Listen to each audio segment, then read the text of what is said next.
नमस्कार, welcome to exam. आज है 18 जून 2022 और 18 जून 2022 की जितनी भी डेली इम्पोर्टेंट न्यूज़ है उन सबको कवर करेंगे एमसीक्यू के रूप में। अगर आप हमारे चैनल पर नए हैं तो चैनल को सब्सक्राइब करें, बेल आइकन को ज़रूर दबाएं क्योंकि जब भी हम कोई नया वीडियो अपलोड करते हैं तो उसका नोटिफिकेशन आप तक पहुँच जाए। वीडियो को लाइक करें, अपने फ्रेंड्स के साथ शेयर करें। चलिए शुरुआत करते हैं आज के करंट अफेयर्स की क्वेश्चन नंबर 1 के साथ। और क्वेश्चन नंबर 1 है, आसियान विदेश मंत्रियों की बैठक का आयोजन कहाँ किया जाएगा? ऑप्शन 1 है वियतनाम, ऑप्शन 2 है कंबोडिया, ऑप्शन 3 है थाईलैंड, ऑप्शन 4 है भारत। आसियान विदेश मंत्रियों की बैठक का आयोजन ये नई दिल्ली में किया जाना है, यानी ऑप्शन नंबर 4 जो है वो होगा इसका करेक्ट आंसर। आसियान के विदेश मंत्रियों की बैठक होगी नई दिल्ली में। चलिए इस प्रश्न के बारे में थोड़ी सी और इन्फॉर्मेशन देखते हैं। तो ये आयोजन होना है नई दिल्ली में, यानी भारत इसका करेक्ट आंसर है।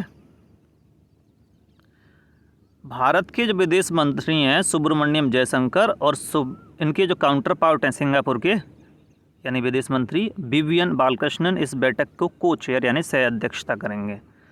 आसियान की जो स्थापना है वो हुई है 1967 में और इसका जो मुख्यालय है वो है इंडोनेशिया जकार्ता में। चलिए नेक्स्ट क्वेश्चन की ओर बढ़ते हैं। क्वेश्चन नंबर 2, हाल ही में गोपीचंद नारंग का निधन हो गया, उनका संबंध है? ऑप्शन 1 है कन्नड़ साहित्य से, ऑप्शन 2 अंग्रेजी साहित्य से, ऑप्शन 3 हिंदी साहित्य से, ऑप्शन 4 उर्दू साहित्य से। गोपीचंद नारंग का जो संबंध है इनका है उर्दू साहित्य से। ये उर्दू के ही साहित्यकार रहे हैं गोपीचंद नारंग। इनका हाल ही में निधन हो गया है 91 साल की उम्र में। और कहाँ हुआ है? नॉर्थ कैरोलिना, संयुक्त राज्य अमेरिका में। ये देखिए संयुक्त राज्य के जो नॉर्थ कैरोलिना है वहाँ 91 वर्ष की उम्र में इनका निधन हो गया है। और वर्ष 2004 में इनको पद्म भूषण और 1995 में साहित्य अकादमी पुरस्कार और गालिब पुरस्कार भी इनको दिया गया है। और इनका संबंध कैसे है? उर्दू साहित्य से है। चलिए नेक्स्ट क्वेश्चन की ओर बढ़ते हैं। क्वेश्चन नंबर 3, हाल ही में स्वदेशी तकनीक से निर्मित अग्नि 2 मिसाइल का परीक्षण कहाँ से किया गया? ऑप्शन 1 है उड़ीसा, ऑप्शन 2 है आंध्र प्रदेश, ऑप्शन 3 है महाराष्ट्र, ऑप्शन 4 है तेलंगाना।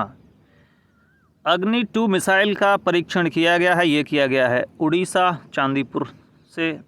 तो इसका उत्तर जो होगा ऑप्शन नंबर ए इसका करेक्ट होगा।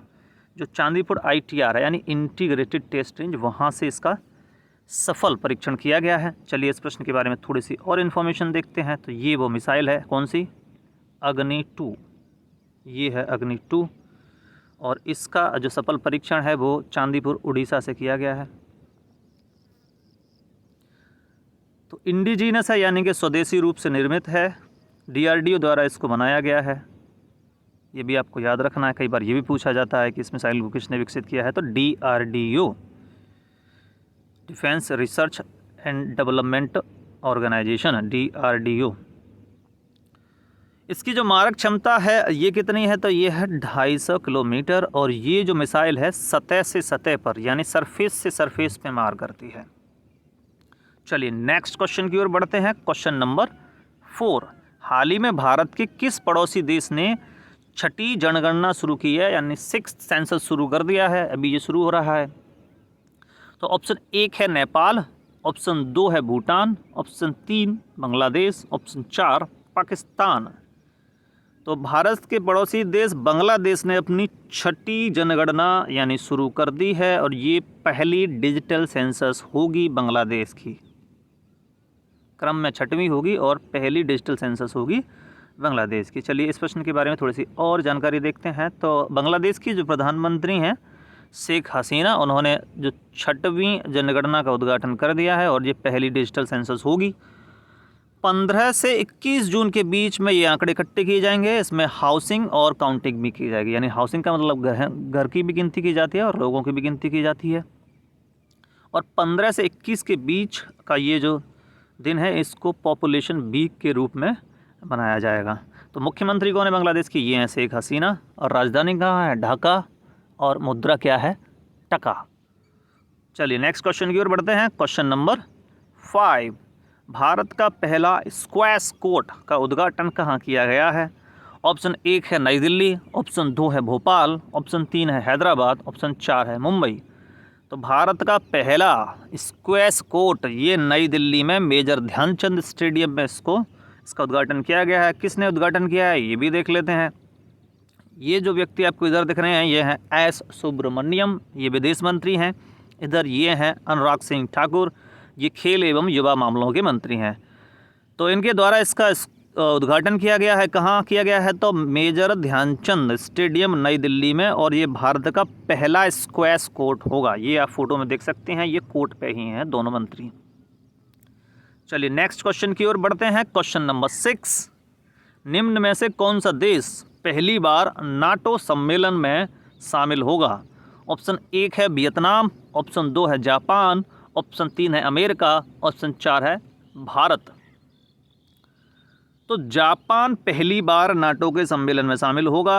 अभी इस महीने के अंत में इसका आयोजन होना है नाटो के सम्मेलन का, तो जापान इसमें पहली बार शामिल होने जा रहा है। तो ऑप्शन 2 जो है वो इसका होगा करेक्ट आंसर। और जापान, आपको याद रखना है कि जापान नाटो का मेंबर नहीं है, क्योंकि पिछले कुछ समय से नाटो की सदस्यता को लेकर एक होड़ सी छिड़ गई है। फिनलैंड ने भी, स्वीडन ने भी पेशकश किया कि वो भी जो है वो नाटो के मेंबर बनना चाहते हैं, तो उनके प्रतिनिधि भी वहाँ पहुँच रहे हैं। और जापान जो है वो पहली बार, जापान एशिया का देश है और पहली बार नाटो के सम्मेलन में शामिल हो रहा है, ये आपको याद रखना है। नाटो की स्थापना कब हुई है? तो ये हुई है 1949 में, और मुख्यालय कहाँ है? ब्रुसेल्स बेल्जियम में इसका मुख्यालय है। नाटो एक जो है मिलिट्री अलायंस है। पिछले कुछ समय से, जब से यूक्रेन और रसिया का युद्ध चल रहा है, नाटो सुर्खियों में बना हुआ है। चलिए नेक्स्ट क्वेश्चन की ओर बढ़ते हैं। क्वेश्चन नंबर 7, मुख्य सचिवों का पहला राष्ट्रीय सम्मेलन कहाँ आयोजित हुआ? तो ऑप्शन 1 है उत्तराखंड, ऑप्शन 2 है हिमाचल प्रदेश, ऑप्शन 3 है पंजाब, ऑप्शन 4 है मध्य प्रदेश। यानी कि जो चीफ सेक्रेटरीज होते हैं स्टेट्स के, उनका जो पहला राष्ट्रीय सम्मेलन है कहाँ आयोजित हुआ है? तो ये हुआ है जी हिमाचल प्रदेश में, धर्मशाला में। तो ऑप्शन 2 जो है वो होगा इसका करेक्ट आंसर, और इसकी अध्यक्षता जो है वो प्रधानमंत्री श्री नरेंद्र मोदी करेंगे। चलिए इस प्रश्न के बारे में थोड़ी सी और जानकारी देखते हैं। तो मुख्य सचिवों का पहला राष्ट्रीय सम्मेलन धर्मशाला हिमाचल प्रदेश में हुआ है, ये आपको याद रखना है। सभी राज्यों केंद्र शासित प्रदेशों के जो मुख्य सचिव हैं यानी चीफ सेक्रेटरीज वो इसमें शामिल हुए हैं, और इसकी अध्यक्षता जो है वो प्रधानमंत्री जी द्वारा की गई है। चलिए नेक्स्ट क्वेश्चन की ओर बढ़ते हैं। क्वेश्चन नंबर 8, हाल ही में आर्थिक मामलों की समिति द्वारा यानी कमेटी ऑन इकोनॉमिक अफेयर्स द्वारा धोलेरा में ग्रीनफील्ड एयरपोर्ट के पहले चरण को मंजूरी दी गई है। ये जो धोलेरा एयरपोर्ट है किस राज्य में स्थित है? ऑप्शन 1 है गुजरात, ऑप्शन 2 है मध्य प्रदेश, ऑप्शन 3 है महाराष्ट्र, ऑप्शन 4 है गोवा। तो धोलेरा ग्रीनफील्ड एयरपोर्ट ये है जी गुजरात में, अहमदाबाद के पास ही पड़ता है, तो ये गुजरात में है धोलेरा। चलिए थोड़ी सी और जानकारी देखते हैं। तो धोलेरा एयरपोर्ट कहाँ है? तो ये गुजरात में है, और अहमदाबाद जो एयरपोर्ट है उससे 80 किलोमीटर की दूरी पर है।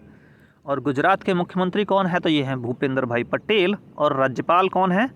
तो ये हैं आचार्य देवव्रत।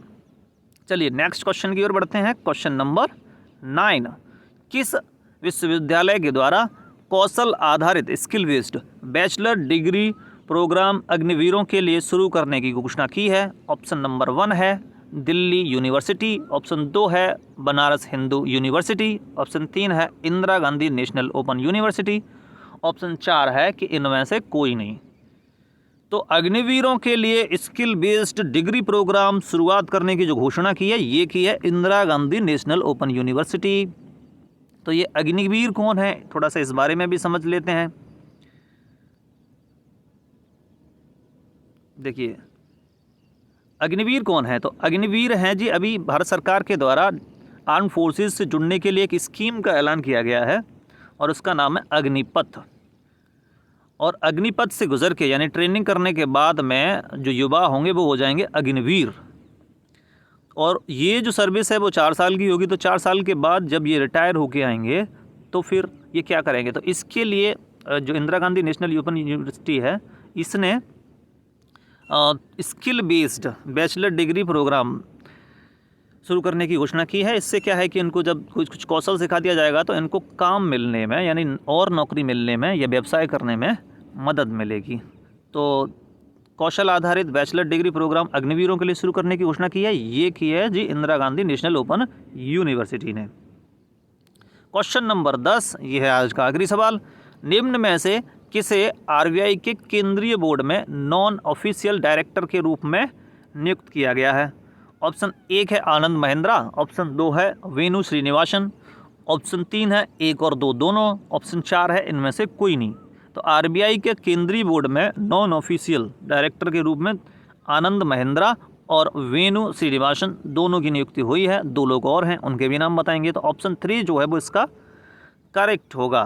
तो आरबीआई का जो सेंट्रल बोर्ड है ये आरबीआई की सबसे बड़ी या हाईएस्ट डिसीजन मेकिंग बॉडी होती है और इसको हेड किया जाता है आरबीआई के गवर्नर द्वारा। तो भारत सरकार द्वारा आनंद महिंद्रा, वेणु श्रीनिवासन, पंकज आर पाटिल और प्रोफेसर रविंद्र ढोलकिया, इन चारों को जो नॉन ऑफिशियल डायरेक्टर के रूप में इनको नियुक्त किया गया है। और सेंट्रल बोर्ड के आरबीआई की स्थापना कब हुई है? तो आरबीआई की स्थापना हुई है जी 1935 में। इसका राष्ट्रीयकरण हुआ था कब? 1949 में।